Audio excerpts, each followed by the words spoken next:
The recording. Good evening. Welcome to our session of Bhagavad Gita. Thank you for being with me, giving me your association this evening. We're going to begin with the 8th chapter. We finished the 7th chapter in our previous sessions, and we're beginning the 8th chapter, which is entitled Attaining the Absolute. So, and some notes here. Okay. Let's begin by first reciting the first verse of our Bhagavad Gita chapter. And it begins as follows. Arjuna Uvacha. Whenever you hear the word Uvacha, the Sanskrit, it means said. So Arjuna says, Arjuna inquired, or all the synonyms to says. So Arjuna inquired. Arjuna Uvacha. Kim tad brahma, kim adhyatmam, kim karma purushottama, adi bhutam cha kim proktam, adi daivam kim uchate. And here is the translation. Arjuna inquired, O my Lord, O Supreme Person, what is Brahman? What is the Self? What are fruitive activities? What is this material manifestation? And what are the demigods? Please explain this to me. So at the end of the 7th chapter, Krishna introduced some of these topics. And herein, Arjuna is explaining, that he needs more information. He needs it further explained so that it will, be clear to him. And Arjuna does this on several occasions. When we studied the 3rd, 4th, 5th chapter, Krishna explains in the 3rd chapter, and Arjuna brings up some of the points of the 3rd chapter and the 5th chapter, and Krishna again reiterates the points. So Arjuna is making sure that we understand these concepts. So the concepts that he's bringing up here, what is Brahman? It's not an easy concept to understand. So for our benefit, Arjuna is saying, what is Brahman? What is the self? So the self throughout the Vedic literatures is described as the Atman. But Atma has several different connotations. It can mean the supreme, it can mean the soul, it can mean the mind, it can mean the body, it can mean many different things depending on the context in which it is used. So Arjuna wants to know, again, he wants to hear from Krishna very clearly and definitively, what is the self? What are fruitive activities? Now, the whole 3rd, 4th, 5th chapter describe, and even actually the end of the 2nd chapter described about fruitive activities, but Arjuna wants to know exactly what that means. So he asks Krishna again, what does that exactly mean?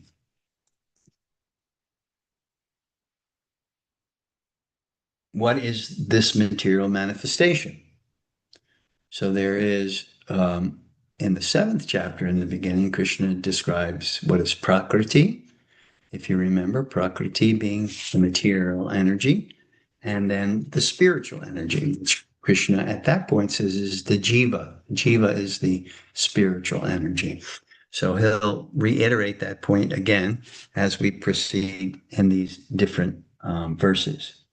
What is the material manifestation and what are the demigods? Please explain this to me. So these are questions that Arjuna is posing to Krishna, and Krishna is preparing to answer the question. So Arjuna in the 2nd verse continues with his queries.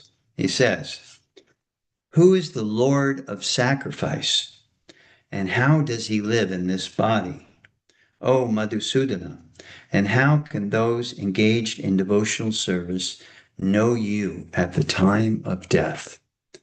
So the Lord of Sacrifice, that was mentioned in the fifth verse, I believe at the end of the fifth verse. Bhoktaram Jagnatapasam. Lokamam sarvabhutanam. No, wait a minute.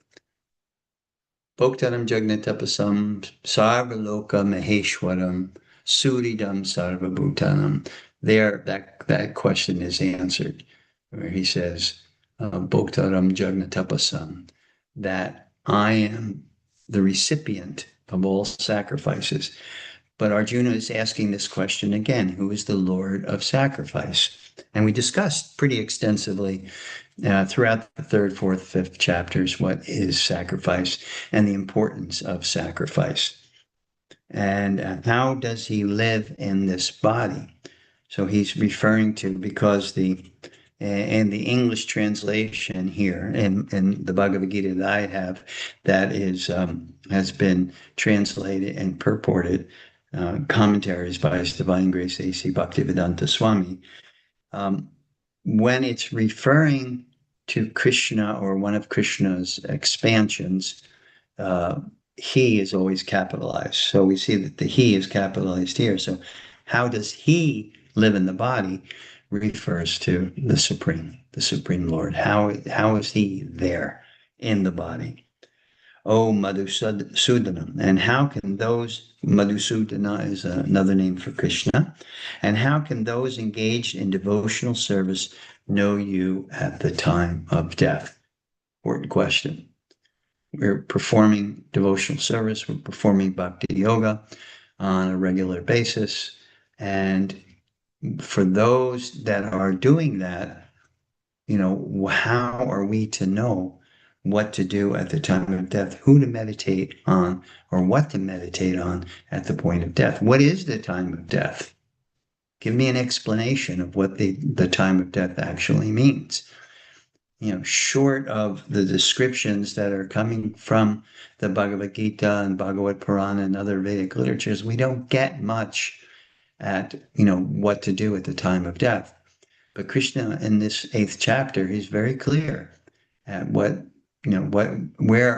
our consciousness should be focused at the time of death. So we'll get to that. We're just getting through Arjuna's questions right now. And text 3, Krishna begins to answer those questions. So Bhagavad Gita is in this particular 8th chapter. Krishna is going to speak about Brahman, and he starts right from the get-go. The Supreme Personality of Godhead, Sri Krishna says, the indestructible, transcendental, living entity is called Brahman. Okay, so this is a little bit different from other explanations of what is Brahman. We'll say it's different, but what we're actually saying is that it's a more complete understanding of what is Brahman. We get the word Brahman, which in Sanskrit means vastness. And depending upon what school of thought is defining Brahman, is the definition that you'll get. And I've described this to you before. In the Vedic paradigm of understanding, there are 6 major schools that have gleaned certain perspectives of what is the nature of reality, what is the soul, what is our purpose in life, et cetera, et cetera. So through the study, the intense study of the Vedic literatures. So herein, we're getting a description of Brahman, or a definition of Brahman from Krishna, where he says, the indestructible, transcendental living entity is called Brahman, and his eternal nature is called Adhyatma, the self. So Krishna is bringing into the picture something more than what we've gotten before, that Brahman is this spiritual energy which is indestructible, imperishable, immortal, eternal, and it is the basis of happiness. That's what Krishna describes in the 14th chapter when that term comes up again. So Brahman here, Krishna is referring to the living entity, the jiva. We've discussed this before because it is um, a very distinct understanding given to us over 500 years ago by Sri Chaitanya Mahaprabhu. He's given us the understanding of what is called Achintya Bheda Tattva. So one school of thought, the Advaitin school of thought that deals with Vedanta, says that the absolute is Brahman. Brahman, this unified spiritual energy, which is undifferentiated. The word by Shankaracharya, who gives us an in-depth description of what is Brahman and how to achieve Brahman. He uses the word undifferentiated. So differentiation in this regard means we can see subject versus object. This is the definition of differentiation. Subject versus object, mind versus body, one object versus another, cause versus effect. Time has the past, the present, and the future. So there's differentiation, right? There's distinction, and it's not just all unified. So this is differentiated reality, a world of distinctions, a world of boundaries and multiplicity. Undifferentiated, and I'll tell you why I'm explaining this, because it's important to understand Brahman, is why. Undifferentiated existence, which is the core idea behind Brahman from the perspective of Shankaracharya, is a state of reality, a state of being without any distinctions. There's no distinctions. Like we say, differentiated subject versus object. In the state of Brahman, according to the Advaitin understanding, there is no distinction. There is no object-subject split. There's no individuality. There's no names, forms, or qualities. Pure isness, beingness, consciousness without fragmentation. It's not that you have consciousness and I have consciousness and all other living entities have consciousness, individual consciousness. Undifferentiated means there is only one consciousness, one universal consciousness. And we are cast into illusion, thinking that there is differentiation. This is what Shankaracharya and his Advaitin philosophy actually talks about. So, and he says, ultimately, all distinctions, all differentiations are obliterated at the time of death. So therefore, the meditation and the yoga that's performed in the Advaitin philosophy is different. They're not meditating on God the Supreme, Krishna, or Rama. It's this undifferentiated, unified consciousness, one consciousness, which everything is a part of. But it's not everything. That's where it gets into complex thought. It is. It exists. Brahman is, and it exists. And the qualities of Brahman are imperishability, immortality, eternality, and it is the abode of happiness. That's the way it's described in terms of Brahman. So this is often associated in Sanskrit with nirvishesha. The word that's used in this regard is nirvishesha. Brahman without any attributes or without any qualities. Now, when you talk about Brahman with attributes, that's when you're talking about Krishna and Ram, the attributes that they have. Krishna has beauty. Krishna has love. Krishna has mercy and compassion, and there's whole descriptions of his hair and his complexion and his eyes, etc. So this is Brahman with attributes, with qualities. And the practice of bhakti yoga is the practice of yoga, which has us meditate on Brahman with qualities, with transcendental, pure spiritual qualities. So this is the distinction when we talk about these two perspectives, differing perspectives. We're talking about Brahman, no differentiation. We merge in the oneness. The analogy that's used is used by both schools, and that's the drop of water in the ocean. The Brahman, undifferentiated Brahman by Shankaracharya, by the Advaitin philosophy, uses that as that once the drop of water goes back into the ocean, it ceases to be a drop of water. It ceases to exist, and it is the ocean. That's the way Shankaracharya explains Brahman and the living entity. There is no real living entity. There's only Brahman that has been under the influence of illusion to create this differentiation. Buddha does a similar thing, when he talks about no soul and no God, and it's only the moment of now.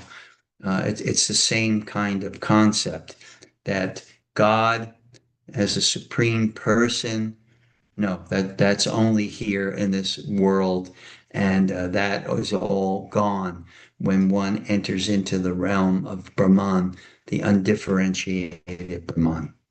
But in Bhagavad Gita, there is a broader perspective of what is God, what is the supreme reality. In Vedantic context, ultimate reality is non-dual. There's no differentiations like we're talking about. The world of multiplicity, many things, individuals, and all of that is considered Maya. It's an illusion. It doesn't exist. Only undifferentiated consciousness truly exists. That is the reality from the Advaitin perspective. So undifferentiated existence is pure consciousness without any qualities, divisions, or identity. It is the oneness that they talk about, the oneness of Brahman, the universal overlord consciousness, pure consciousness with no individuality, no um, um, no individuality, and no distinct separateness. This is in contrast to what the Bhagavad Gita is saying. In the Bhagavad Gita, there's a fuller perspective that Krishna talks about. In the Gita, especially from the bhakti perspective, because we're in the bhakti section of the Bhagavad Gita, 7 through 12, is usually considered the bhakti section of Bhagavad Gita. So in the Bhagavad Gita, especially from the bhakti perspective, undifferentiated existence does correspond to Brahman. So the bhakti perspective, the personalist perspective, accepts that there is Brahman, but in a different way than the Advaitins accept Brahman. They accept Brahman as part of the totality of existence, the supreme reality. There is, and from the Bhagavad Gita perspective, and we got that in the second chapter, where Krishna gives a whole list of the distinction between matter and the soul. If you remember the second chapter, if not, go back. It's great reading. It really puts a lot of things into perspective. So Krishna there talks about the individual. My Sanskrit is leaving me right now, but Krishna says, never was there a time, he says to Arjuna, never was there a time when you did not exist, nor I, nor all these kings on the battlefield, nor all the living entities. Never was there a time when they did not exist. Krishna is very specific there. He's saying eternal reality does have individuality. So that's the Gita perspective, as opposed to Shankaracharya and his description, which mostly come from the Upanishads, about this undifferentiated Brahman, spirit, pure consciousness without any kind of individuality, etc., etc. That's where that comes from. But in Bhagavad Gita, the undifferentiated reality exists, but it is only part and not the complete perspective. So we'll get into that. Undifferentiated existence is pure, non-dual reality in which no distinctions between self, others, or objects are present or perceived. So this is the context of the 8th chapter Krishna is describing from the Gita perspective, from Krishna's perspective, what is Brahman? So Arjuna's questions begin as we just went through, what is Brahman? And Krishna says, reality, imperishability, immortality, eternality, and happiness. This is Brahman. But Brahman can have the feature of undifferentiated, but it also contains the differentiated perspective. And that differentiated perspective of Brahman is called the jiva, the soul. So the soul is Brahman. The energy that permeates everything, that is Brahman. The supreme personality of Godhead is Brahman. But from the Gita perspective, this Brahman has its different features. Whereas in the Advaitin philosophy, the Advaitin school of thought coming from Shankaracharya, and this is mostly what, like in yoga studios and places like that, you'll hear, we're all one. It's all one. That type of thing. This is where it comes from. It comes from more the Advaitin perspective of the ultimate reality. But Gita and Krishna gives a much more elaborate, and according to the various spiritual teachers of the past, especially from the Bhakti Yoga perspective, say that that undifferentiated perspective is incomplete. It's short of the entirety of what actually exists in ultimate reality. And what ultimate reality, although those qualities are there, Krishna says, yes, immortality, imperishability, immortality, eternality, that all exists, and that's all part of the definition. But what is missing is the finite individual Brahman, which is called the jiva, or the atma, or the soul. Krishna is saying that is Adhyatma. When Arjuna asks what is the Adhyatma, that is the Adhyatma, the individual Brahman, the finite Brahman. Because let's look at it logically. If God is to be everything, right? if we were to say God is everything, well, that means God must be this undifferentiated energy, but he also must be the divine supreme person. He Everything means all inclusive. He must be infinite, have an infiniteness, a vastness, which is Brahman, the infinite energy, spiritual energy. But that infiniteness also applies to the personal aspect, so that when Krishna or Rama are discussed as personalities, Bhagavan, the possessor of six opulences in all fullness, why that is rejected by some is they say, oh, no, no, something that is infinite and all vast can't have form because form is limited. Yeah, the form that you and I have, this material form, is limited. But the form that is being discussed in Bhagavad Gita and other sacred texts, that is not the limited material form. Just like when Krishna in the fourth chapter, if you remember in the fourth chapter, Krishna gives some justification or some analysis as to why he's qualified to speak this. And what does he say?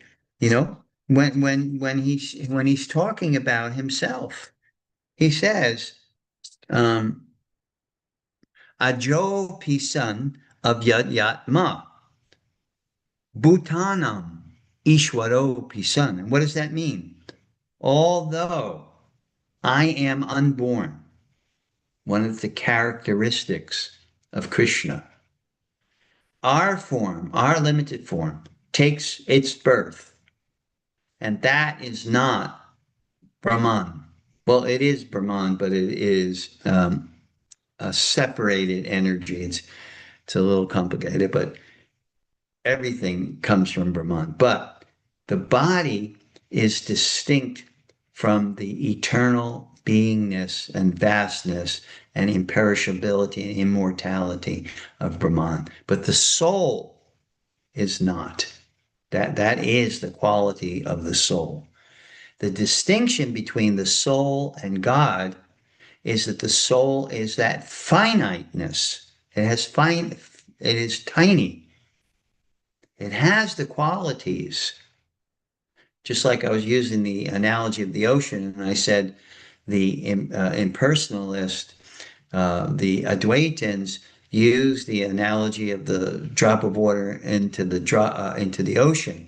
When the drop of water enters into the ocean, then it no longer ceases to exist. It becomes the ocean. But the Bhakti Yoga masters use the same analogy. They say that the living entity is the drop of water. And when the drop of water enters into the ocean, it still remains a drop. But now it is one of many drops, millions and billions of drops. So similarly, according to the Bhakti Yoga masters, the soul is that drop, is that spark of spiritual energy. But it is finite, it is tiny. It is eternal. It is fully, the consciousness of the soul is fully cognizant, and eternity and the constitutional nature of the soul, the finite little soul, is bliss. That's the constitutional nature of Brahman in its totality, and in its as the ocean. It has happiness, but the finite soul, which is also Brahman's spiritual energy, has that bliss. And what is the purpose of the soul? The soul's purpose, as that finite bliss, is to relate in love relationship with the infinite personality of Godhead. Otherwise, there is no, what is the point of having all these living entities fully conscious?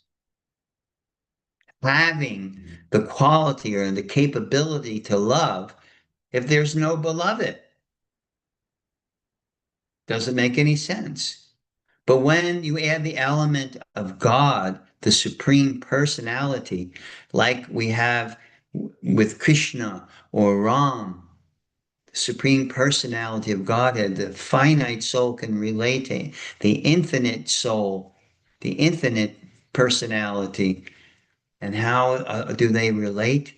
What is their relational absorption? And that is love and loving exchange. So the Bhagavad Gita's explanation is more complete. Yeah, Brahman exists, both in its infinite form, its undifferentiated form, but also in its differentiated form, where there's distinct sparks or particles of Brahman called the soul. And the soul's interaction with Brahman is in its personal feature. So, according to the Bhagavad Purana, it says the absolute truth has the Brahman aspect, the Paramatma aspect, and that's God within our heart, who is giving us direction, giving us knowledge. Sarvasya chaham ridi sanivishto matak smritir jnanam aponam cha. It gives us smritim, jnanam aponam. It gives us remembrance, knowledge, and even the ability to forget our loving relationship. That also comes from the aspect of the absolute reality that exists within the heart of all living entities called Paramatma. And then ultimately there's the Bhagavan feature. So from the Bhakti Yoga perspective, all of these exist simultaneously. And Brahman actually is the aura or the emanation, the energy emanation coming from Bhagavan's body, the Supreme Personality's body. So that is why it's considered the more complete understanding of the ultimate reality that is coming from the Bhagavad Gita, the descriptions in the Bhagavad Gita, so we can understand that. So that's one through three that we're talking about. Krishna talks about in three everything that I've been talking about, the imperishability, etc.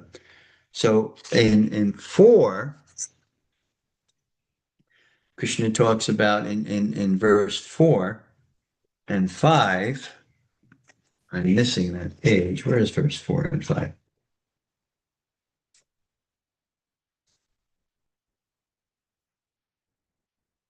It's not here. But anyway, let's read 4 of chapter 8. I know it's a lot, folks. I empathize.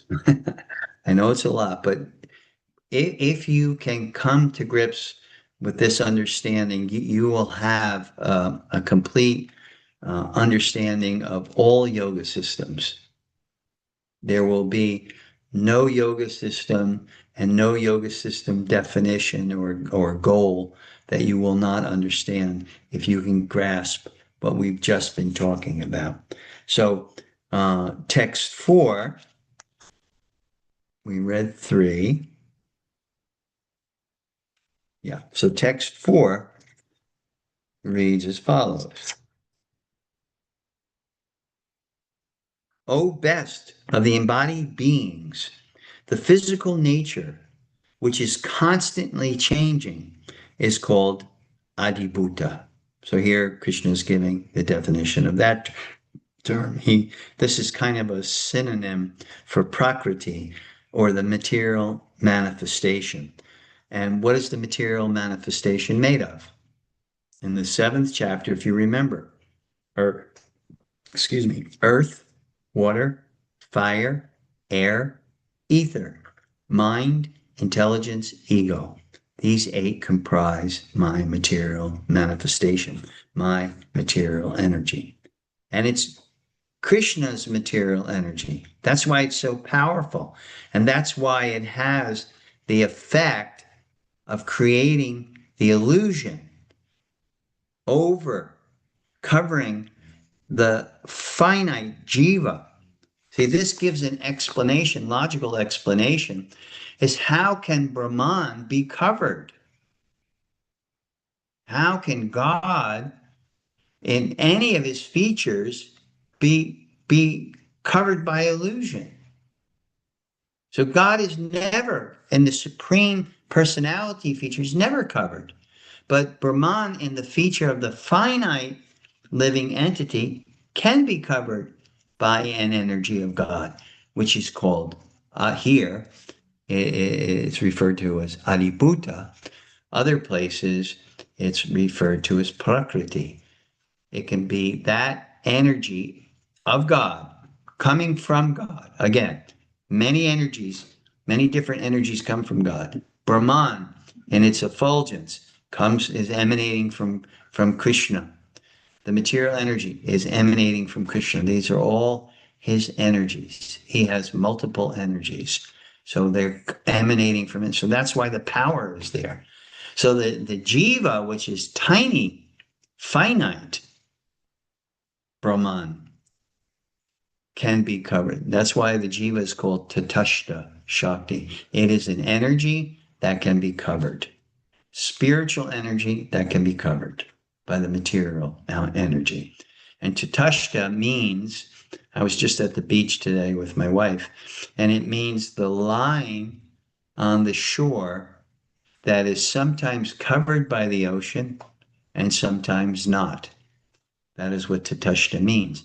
And so the energy, the Tatashta Shakti, that refers to the finite, the tiny little spirit spark.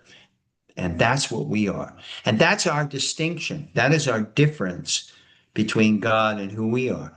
God is eternity, knowledge, and bliss in infinite proportions. So quantitatively, God has those attributes, eternity, knowledge, and bliss. And the soul also has it. So in that way, in terms of the qualities, we are the same as God. But quantity, God is infinite, just like the analogy of the ocean, the analogy of the spark and the fire. One is source and great in dimension, and the other is the what comes from the source. So the soul source is the supreme. What comes from it is the finite spark that we are, eternity, knowledge, and bliss. And the differentiation, it's important to understand this because when we get into 5 and 6, Krishna is going to say what the purpose of that finite soul is. So the finite soul comes in contact with the material energy because it chooses to do so. It tries to enjoy its bliss, its happiness separate from God. But there's no room for that in the spiritual realm. So when the soul makes that choice to try to independently enjoy apart from God, then there's no room for that. That's not what the spiritual realm is about. Only then does Krishna manifest this material energy. And the sole function of the material world and the material energy is to give the soul who chooses to try to enjoy apart from God, an opportunity to exercise that freedom of choice. What is love without that choice? You know, like Tina Turner sings, "What's love got to do with it? Got to do with it?" Something like that. But what is really being spoken about is love is choice. Krishna is giving us the choice to be with him or not. And if we're not, we're choosing not to be, then we come to this world. And we're given the opportunity to exercise our independence and to try to enjoy separate from God. But that's where suffering comes in. There is no suffering for the soul. The soul doesn't. Eternity, knowledge, and bliss is what the soul is made of. Why are we suffering here? It's because we're deluded into thinking we're something that we're not. And that is the body and the mind. We are not that. But because of our contact with this adi bhuta, this material energy, it can cause that covering, and that covering manifest in terms of forgetfulness of who we really are. So we really get into trying to enjoy, and we really get into the source of our suffering, which is attachment to things which are temporary and cannot provide us with eternal bliss. And that is why no matter what we obtain in this material world, you can have all the attachments, and whether you obtain them or not, still, it does not satisfy. Because the nature of the soul is coming from a spiritual place of ananda. Sat Chit Ananda. It's coming from that spiritual dimension. So anything in this material world which is made of the adibhuta or the prakriti, which is really inert matter, it doesn't have consciousness, doesn't have life. It only gets its ability to be activated, motivated, is by the presence of the soul. So when the soul invests its energy into the body and the body only and trying to experience pleasure in that way, it constantly meets with frustration. Frustration leads to anger. Anger leads to bewilderment. Bewilderment leads to, loss of intelligence, and finally, just not having a clue about the true nature of our existence. Does that put it together?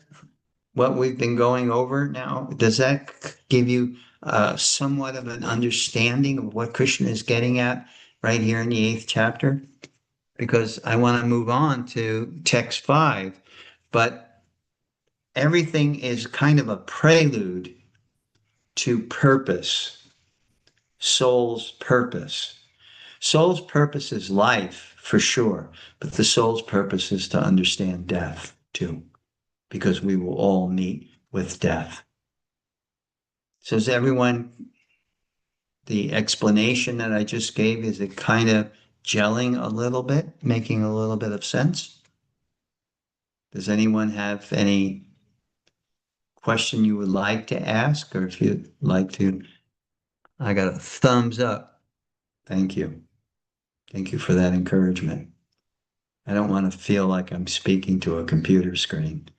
I want to make sure that you beautiful people out there, you souls out there are getting it, understanding it, and it's making some sense to you. I'll move on to text 5. So yeah, Krishna gives this whole prelude, right? Now what does he say? Text 5.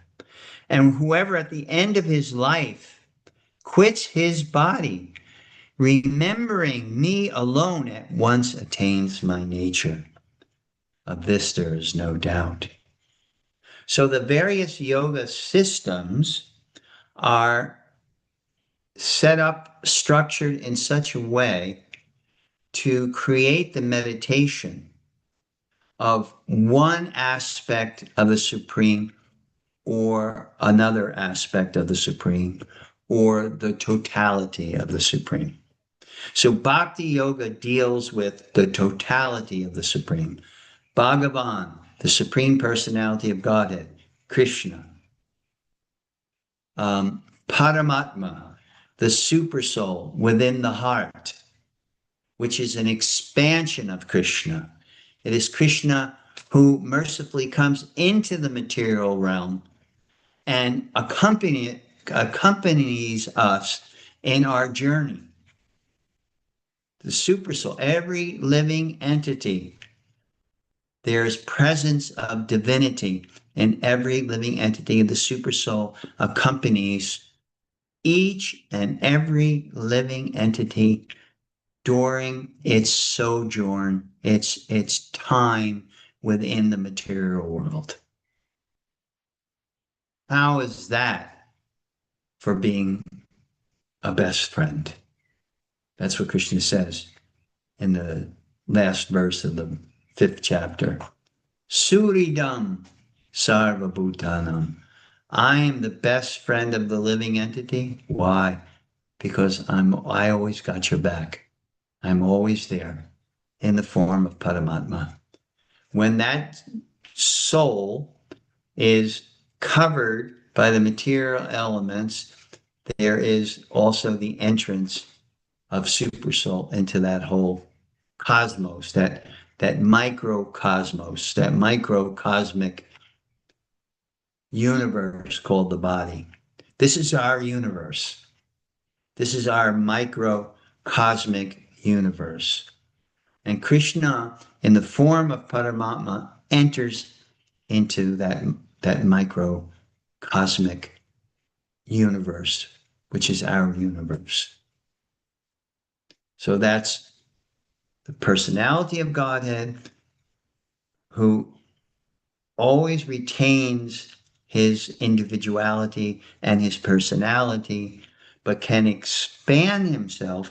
And the analogy that is used is in the Brahma Samhita, where it says there in the Brahma Samhita, just as you have an original candle or an original flame, right? One candle, the original candle, and then you light all other candles from that. That's the analogy that's used in the Brahma Samhita, which shows how the Supreme can expand himself and never be lost. By this expansion, the original candle, the original flame, there's no loss there, right? If I have an original candle with the flame and then I light another candle, is the original candle diminished in any way? No, but yet its energy in the form of another candle light is there. So that's its expansion. That's his expansion. So when we talk about when we use the word expands, then this is what we're actually meaning. Expand in order to be within our heart in this material body, in this material universe, Krishna expands himself into Paramatma. So meditation, the classic Patanjalian yoga system, is more geared towards that understanding of the individual soul and the individual soul relationship with the Paramatma, the super soul. In Jnana Yoga, the yoga of knowledge, there is an understanding of Brahman in its undifferentiated feature. And then in Bhakti Yoga, and all the other yoga systems that exist are really just subsets of those three major yoga systems. Jnana Yoga, which gives us insight into God in his undifferentiated energetic feature. Bhakti, the Supreme, and his three perspectives, how he is a supreme personality of God, as Krishna says here in Bhagavad Gita, unborn. A Jopi son of Yatma, I'm unborn. I am not, and I don't diminish. So just as the original candle doesn't diminish when you light another candle, so when Krishna expands himself unlimitedly, all the souls, all the various incarnations, the Paramatma, the divinity, when Krishna he doesn't diminish. It's not like we're taking little bits of the flame and we're putting it elsewhere, and eventually the main flame goes down and is reduced to practically nothing. It's not like that when we talk about God and his expansions. He can expand in many, many different ways, unlimitedly, and never have anything, any potency diminished at all. And that, again, is another reason that there is God who is separate and distinct from his creation, his all the things which come from the material energy, the soul, the all the universes, all of these things, all the different species, they all come from that great original fire. So whoever at the end of his life quits his body, remembering me, Krishna says here, very specifically, not me, Lakshmi Nishinga. He's talking about me, Krishna. I don't know what'll happen to you if you remember me when you're dying. I don't know, maybe you'll come to the Bhakti Yoga feast that we have and you'll take some prasadam and do some kirtan with me. But Krishna is saying here, me, mum, I, me. So you remembering me alone at once attains my nature. So you actually enter into my realm, my reality, the reality of Bhagavan. And that is a reality of love and play. That is the reality of that. The reality of Brahman is existence, undifferentiated existence, freedom from the suffering condition. But the reality that Krishna is saying here, the nature is Krishna's nature is blissful play. That is his nature. So we enter into that nature in relationship, relational absorption, relationship with God in that way. Wow, I can't wait. Of this, Krishna says there is no doubt. So what does he say in text 6? Whoever or whatever state of being one remembers when he quits his body, O son of Kunti, that state he will attain without fail. So here Krishna is getting a little bit more specific. What you obtain, what you are thinking about, that thought, propels you to your next destination. In other words, we are practicing here. So if we are practicing trying to enjoy the material body, developing more and more attachments, that's what is our practice. That's what we're practicing. So if we're good people, we're performing good actions, then we'll get another human body and we'll try all over again, only to be ultimately ending in frustration. So that's why Krishna is giving us this information. Think of me. Enter into my nature. Enter into my play, my lila. Develop your love for me and the love exchange that is there unlimitedly. And the bliss that comes from that love exchange, unlimited. So that's what Krishna says in 6. In 7, therefore, Arjuna, you should always think of me in the form of Krishna, because I'm a lot of fun. Krishna does a lot of wonderful, beautiful, entrancing activities, dancing and singing and playing his flute and eating sumptuous prasadam, and having love exchange, loving relationship in different ways as a friend, as a lover, as a parent, as a child. Many different. So whatever the swadharma is, whatever your nature is, and eventually through practice, through sadhana, through our practice, and eventually our heart becomes pure, clean, not filled with attachments. And the only attachment that we have is our attachment to the Supreme. That's the attachment that we have. And that type of attachment does not cause us suffering. That type of attachment only causes us further, deeper connection. Yoga, through love and devotion, bhakti. That's the bhakti yoga practice.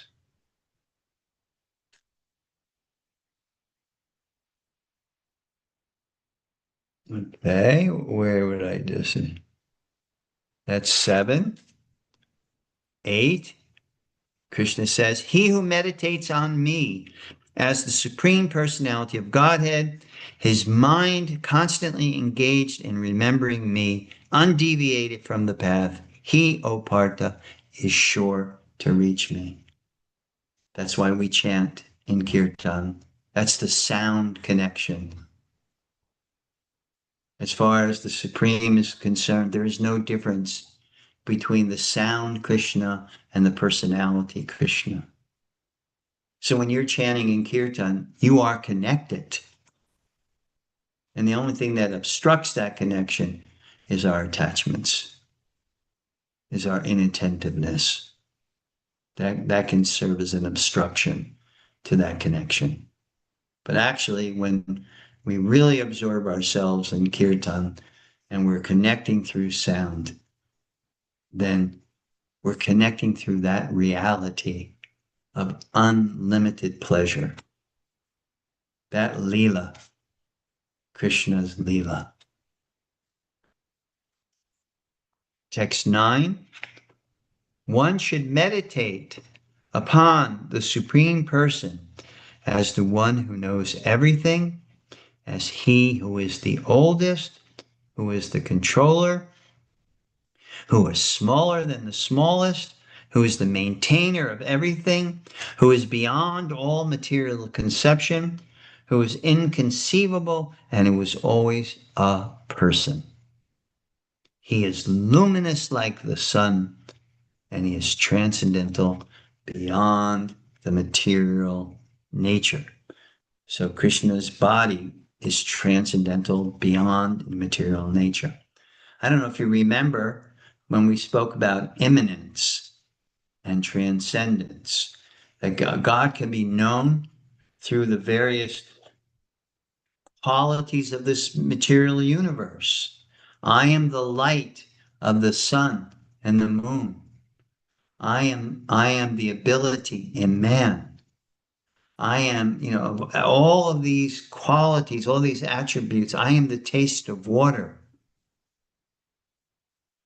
of bodies of water. I am the ocean. So Krishna gives us through things that we can experience. When we experience it, absorb yourself in the essence of that experience, like water.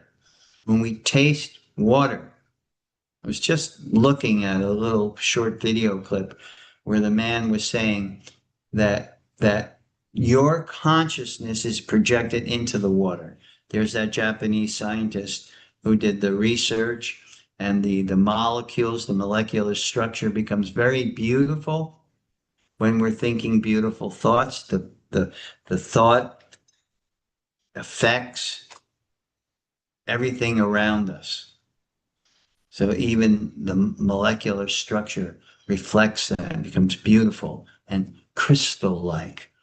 And when you hearing and thinking of things that are very horrible or rough or whatever, the molecular structure of the water changes. So we're projecting consciousness out. So therefore, Krishna is saying to us, you can think of me, if you can't think of me as the Supreme Person, think of me in this way. So here's another eminence. Transcendence means you read about Krishna, you read about Krishna's pastimes, you read about Krishna being present in his name. You read those things, and you accept the transcendental nature of Krishna. But here he's saying in the eminence feature, and this means I'm within, I've entered into. So one who is the oldest, there's no one older than God. Who is the controller? There's no one that can control except the one who has created him. So Krishna in this ninth verse is giving us a way that he can be meditated upon and the understanding that which we can meditate upon. And 10, I'll stop here. 10 reads, one who at the time of death fixes his life air between the eyebrows and by the strength of yoga with an undeviating mind engages himself in remembering the Supreme Lord in full devotion will certainly attain to the Supreme Personality of God. ఎక్కడున్నారు సరిష్మా ఇప్పుడు? Isn't that wonderful? మన ఇంటి Wonderful. దగ్గర. Okay. Questions, comments, observations, anything you'd like to do, any way you would like to participate. Who can give me some takeaway points? I have some, Lakshmi. Is Hi. that Trish? Yeah, hi, Lakshmi. How you doing? I'm doing wonderfully well. Thank you, Trish. Thank you for being with us. Thank you. So, when you think about Brahman and it being the infinite, immeasurable is how I would think of it being described, smaller than Yes, small that's one. and greater than great, Mhm. I do. right? That's And it. then the idea that, we're supposed to learn about the time of death being focused on is so that we won't fear death. And that is the idea of that fear of dying driving people into bad places and fear driving their decisions. So when you can be at peace there, it really brings a lot of peace to your life. And then you feel prepared, like you were saying, like at the time, that preparation. It gives you a lot to think about. Yeah. Of why. And that's exactly what we're talking about here, Trish. It has practical application. It's just not lofty, philosophy. But we are told to live life, but we also live death. We also have to come to grips with what happens there at that particular time. And Krishna is giving us the opportunity to focus consciousness on an aspect of reality that will propel us there, get us there. I had a discussion today, very nice, wasn't today, it was Sunday. Very nice discussion. I met with a gentleman who lives in Israel. I actually met him through his mother, and we met his mother I take my son to soccer every Sunday, and he met this one boy, and the boy became good friends with my son, and then we met the mother, and the mother is a wonderful person, and she's very open and philosophical. She's Jewish and lived in Israel for a period of time and very into her Judaism, but also a thinker. And so on Sunday, I met her son, and he lives in Israel. He's in his 30s. And we were discussing, and I was trying to get an understanding from the Israeli perspective about why this war with Iran. And he was giving it to me. And then he looked at me and he says, does this cause anxiety for you? And I looked at him and I said, no. I said, I'm not in anxiety. And he said, why? I said, because I don't die. I'm not worried about death because there is no death. Death is the illusion that's created by this bubble of material energy. And that's really what one of the perks of actually connecting with the Supreme and developing that relationship. We don't fear death. Death, Krishna uses the analogy in the Bhagavad Gita of changing your garments. You know, tonight you're going to take off your black garment and you're going to put on, let's say you put on your white pajamas. You don't fear that, right? You're changing your garment. So you may have a black body or a white body. The time of death is the change of garment. That's what it is. Now, it's a little abstract for us at this point, but the thing about doing bhakti yoga sadhana is it gets us closer and closer to the reality before it actually comes. So we don't fear the change. We embrace it when it comes. We're supposed to embrace life, right? Everyone says, be in the moment, et cetera, et cetera. That's what death is. Be in that moment and embrace that moment. Don't fear it. Don't get in anxiety about it. Embrace the change. Just as you're embracing the change of body, every moment your body is producing new cells, cells are dying, your body's producing new cells, and you're embracing the change, right? You're not the same body as you were when you were 5 years old. You're not the same body as when you were a 15-year-old girl. You're not the same body as when you were a 20-year-old girl. You've embraced the change. You've learned to live with the change and be in that moment, in the moment of the now of who you are as Trish Black. You're not in anxiety that your body has changed from 10 years old to 15 years old to now. You're not in that. You've just embraced the change. So that's what Krishna is saying. That's the death, what it is. We're embracing the change. Now, the change can be a permanent change if you're fully able to absorb yourself in your love relationship with the Supreme, or it can be another temporary change. If the consciousness is not there, there's still some attachments, then we come back. And we have to deal with another set of garments. But Krishna says in the Bhagavad Gita, I believe it's in the second chapter, Neha Vikrama Nashasti Pratyavayana Vedite Swapam Apyasya Dharmasya Trayate Mahato Bhayat, that there is whatever we learn through our sadhana, we keep that. It's a progressive march. You don't lose it. There's no loss or diminution to what you are doing and what you are learning and what you are understanding in bhakti. So you just pick up from where you left off. And that's what the change of garment will facilitate. It will be a better facility for you to continue your journey in bhakti if you do not complete it in this life, if you're not able to fix the mind on your beloved at the point of death. So Prabhupada said to us, he said, there's always hope. It's a hopeful situation.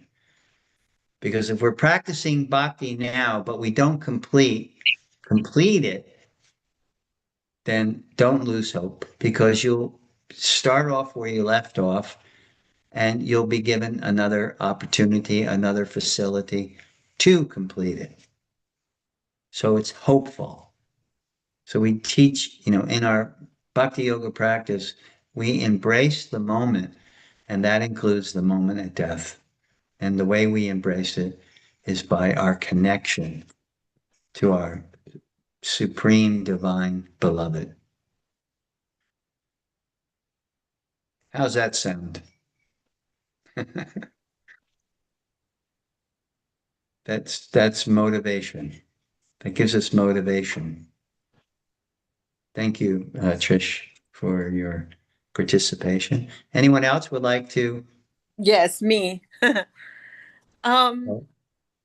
Can you hear me? Hi, Lakshmi. Angelica, that's Yes. you? Yeah, me. Okay, go ahead. Yes. So I'm thinking, okay, that doesn't cause me anxiety, right?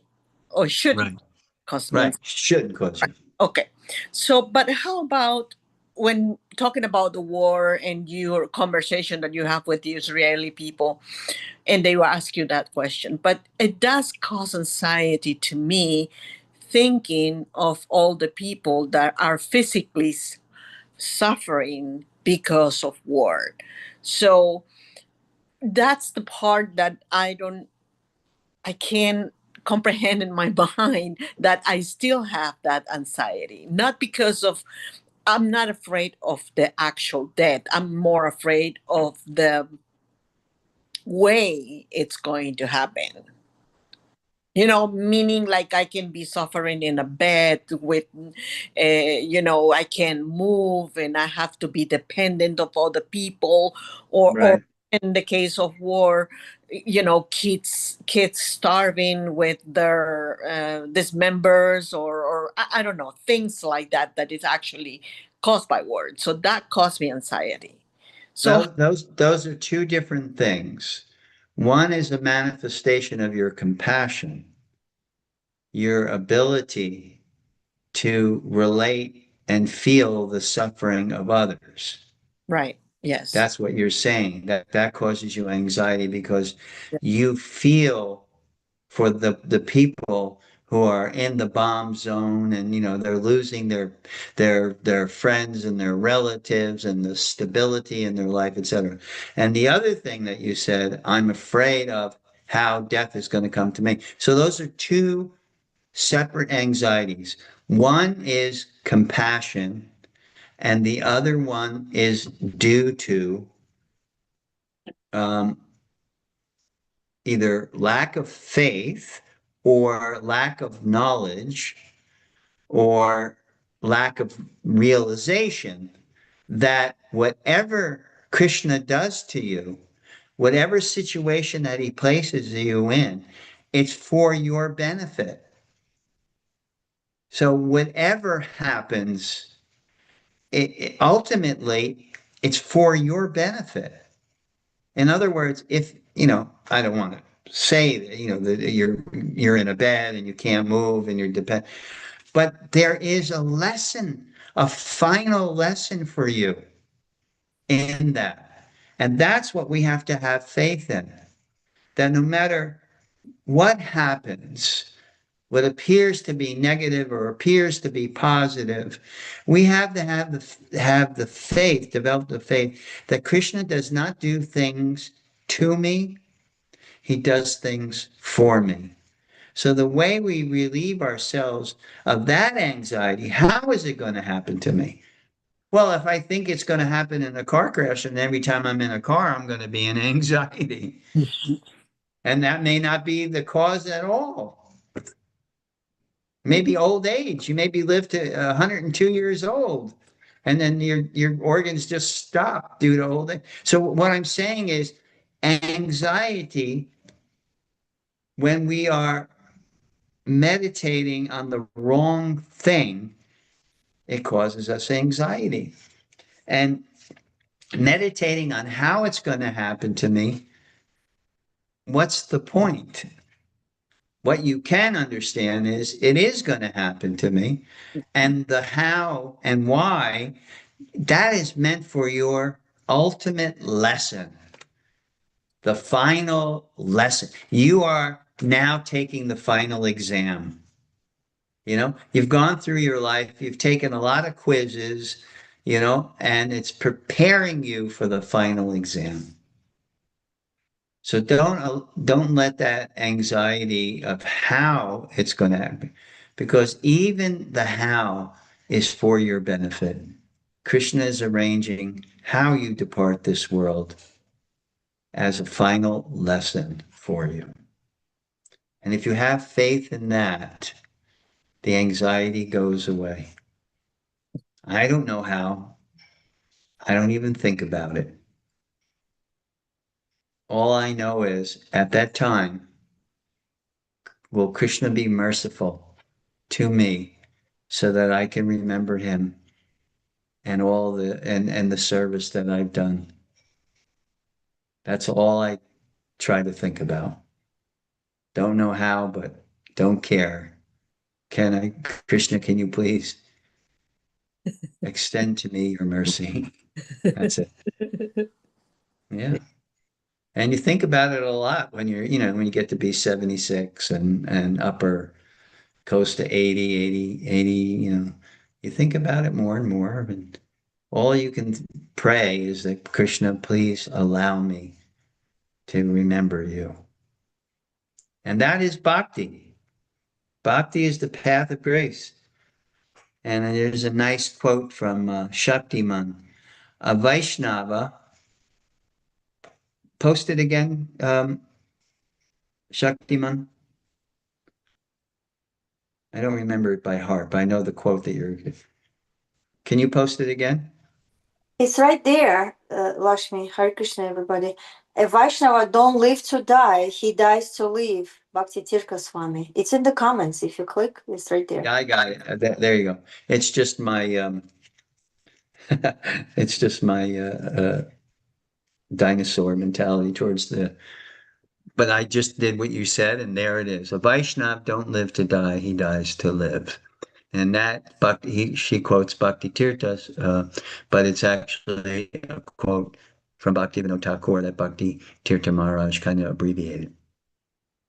So thank you, Shaktiman, for that. Thank you.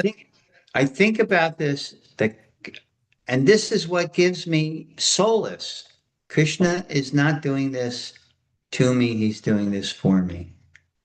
So everything that comes I may not understand why, but I have the faith that there is the lesson. There is that lesson. And ultimately, there is that lesson at the time of death. Someone's saying, I'm a bit confused. Rose, what are you confused about? Hi, Hare Krishna. Hare Krishna, Rose. Now, no, but it was at the beginning of your speech. Um, Sometimes when we're talking about, like you're talking about Brahman in relation to Krishna, I'm a bit confused about how Krishna is related to not Brahman but Vishnu. Ah, okay. So, because we watch movies, we watch videos, and so sometimes it shows as like in the stories of the Srimad Bhagavatam, as Vishnu is one entity and Krishna is another one. So, is that too much big of an issue to talk now, or? It is a big issue, sure. But if you remember my analogy coming from the Brahma Samhita, the original candle. Right. So if you take 1,000 candles Mm-hmm. and you can light the 1,000 candles from the original flame, right? Yes. And Right. and those 1,000 flames will appear like the original candle, right? Right.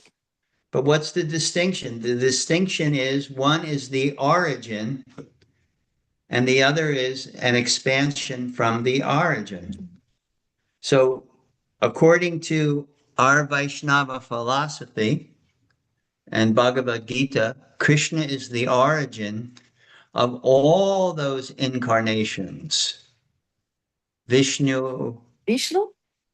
yes. Mm-hmm. Yep. All all those incarnations. And when you look at what they do, because they're, Vishnu is a kind of a broad category of manifestations. There's Mahavishnu and Garbhodakshai Vishnu and Kiradakshai Vishnu, and then there's the trilogy, the Brahma, Vishnu, Shiva. So there's many mentions of Vishnu, but when you think about what that Vishnu is doing, then you'll see it's an expansion of Krishna to do that particular function, or to have the ability to relate to devotee only as Vishnu does. Vishnu does not relate to a devotee, his devotee, like Krishna does. In Krishna's love exchange, you can be his friend, and you can shove a flower in his mouth if he's taking a nap. Krishna's taking a nap and you want to play a little game with him, and you shove a flower in his mouth. Or if you do some other kinds of pranks, and vice versa. It's a very informal, very casual kind of love relationship between Krishna and his devotee. In the Vishnu form, it's called Aishwarya. And Aishwarya means that it's very formal. It's a formal relationship. God is the supreme. And the kind of relationship you have with him is as servant. God is the master and you are the servant. And you look at the Abrahamic religions like Christianity or Judaism or Islam, and those religions, they have a relationship with God, that God is the supreme. He's the father of all, and we serve God. With Krishna, it's a different relationship. Can be a different relationship. Can be very informal, very playful, very intimate. That only is there in one's relationship with Krishna. The other relationships with the various forms of Vishnu or Narayan, they're all more formal and more a servant-master kind of relationship. That's what distinguishes Krishna as the supreme. Ishvara Parama Krishna Sachidananda Vigraha Anadir Adir Govinda Sarvakara Karanam. Ishvara Parama Krishna. There are many Ishwaras, controllers, Shiva, Brahma, Vishnu, many Ishwaras. But the Ishvara Param, the Param Ishvara, the supreme controller, the controller of all controllers, the Deva Jagatpate, the Lord, the of all the gods, the demigods, the supreme God, that is Krishna. Ishvara Parama Krishna. That the supreme controller is Krishna. And when we enter into a relationship with him, it's quite different than the relationship you may have with Narayan or Vishnu or Shiva or any other manifestation. How about Ram? Ram also, because Ram is not playful. Ram is dharmic. Ram is noble. Ram is the ideal king, the ideal husband. Krishna is not the ideal husband. He's never been a husband. He never married Radharani. Right. There's nothing says And that. he's playing with so many gopis. So you don't want that for a husband. So Rama is the ideal husband. He's dedicated to Sita. Sita is dedicated to him. So that's Ram. So the relationship is like Hanuman. Hanuman is the exemplary devotee. he is serving Ram, always thinking Ram is in the core of his heart. But with Krishna, Krishna's a little rascal. He does all kinds of naughty things. He still has the And God. yeah, Oh my goodness. he's God that lets his hair down.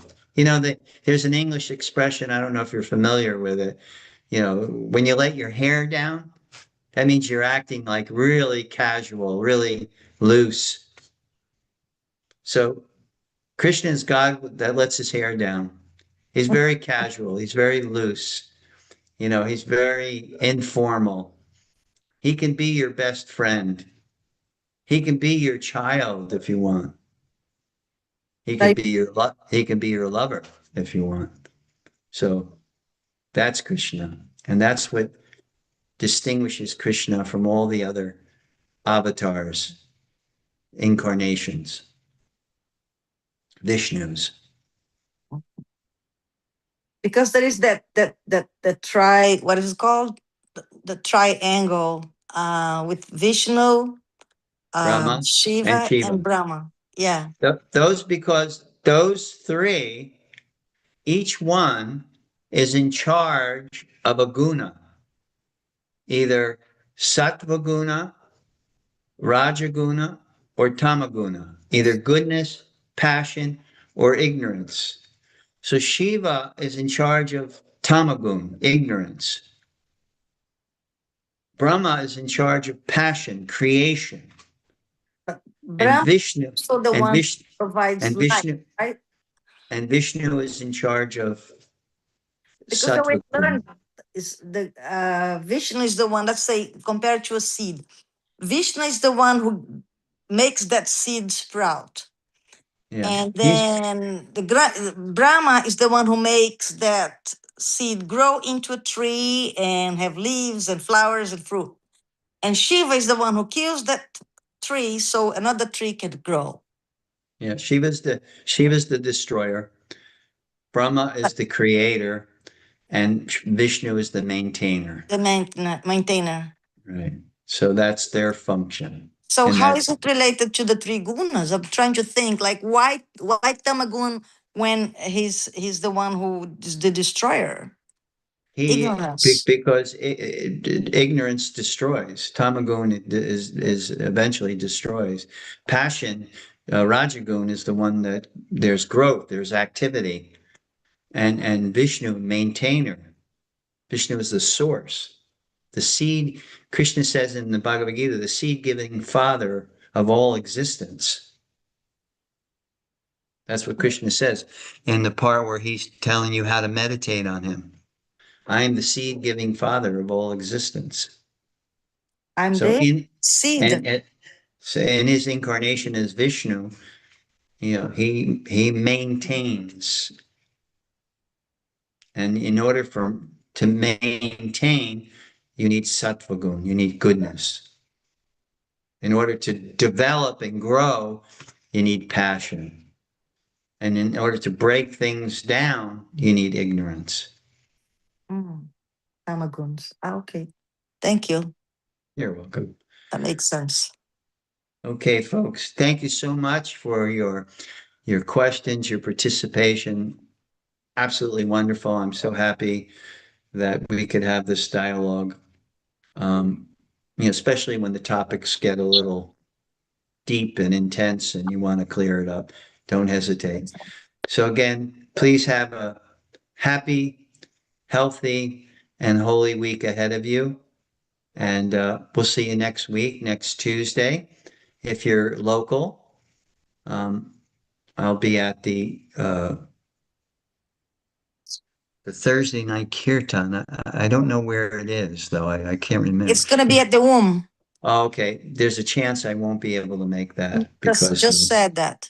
yeah, because it's a little far for me. But there's a chance I won't. But I will be at this weekend.